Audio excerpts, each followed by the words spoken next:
হয়, তাহলে অনির্বাচিত সরকারের 3 মাস 6 মাস হইতে পারে। আপনার 10 বছর থাকতে চান কেন? এগুলা করেন কেন? ইলেকশনের কথা বলে মুখ কালা করেন কেন? ইলেকশন করবেন না? আমরা এমনি বলে দেব না। ৭৭ বছর বয়স, 15 মাস, 10 বছর আপনারা থাকলে আমার বয়স হইব 87, কবরে দুর্বা উঠব। ইলেকশন করবেন না? বিএনপির মতো একটা রাজনৈতিক দল, তারেক রহমানের মতো 7 বছরের ম্যাচিউর লিডার এখন আছে। আল্লাহর রহমতে আমার নেত্রী সুস্থ হয়ে আসবেন। এই দেশ এই মুহূর্তে ভোট হলে পরে 90% সিট পাবে বিএনপি। তাহলে বিএনপি বসে থাকবো কেন?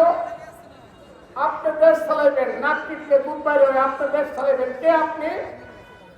আমি একদিন ওই ভদ্র মহিলার একদিন উনি উপদেষ্টা মনে বলছি, আপনি কি এত বড় কথা বলেন? আপনার বাপ তো মুক্তিযুদ্ধের সময় জানালা ছিল। আমার কি করবো? শুয়ে ফেলবো? কারো ক্ষমতা নেই।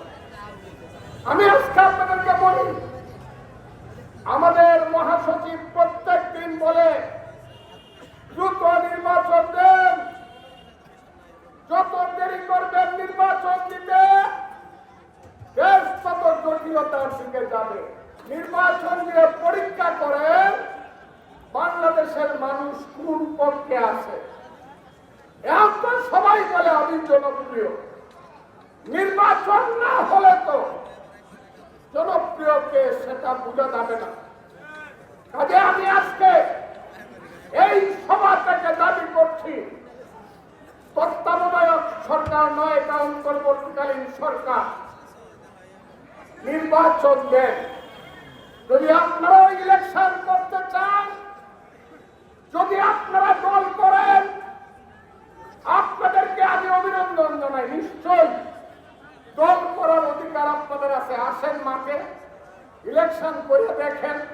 মানুষ যদি আপনাদেরকে ভোট দেয়, আমরা আপনাদেরকে সেলুট দিব, আপনারা দেশ চালাবেন। আর মানুষ যদি দেশ নেত্রী বেগম খালেদা জিয়ার নেতৃত্বে, তারেক রহমানের নেতৃত্বে ধানের শীষে ভোট দেয়, আমরা কেন আপনাদের জন্য অনন্তকাল অপেক্ষা করবো? বলেন আপনারা।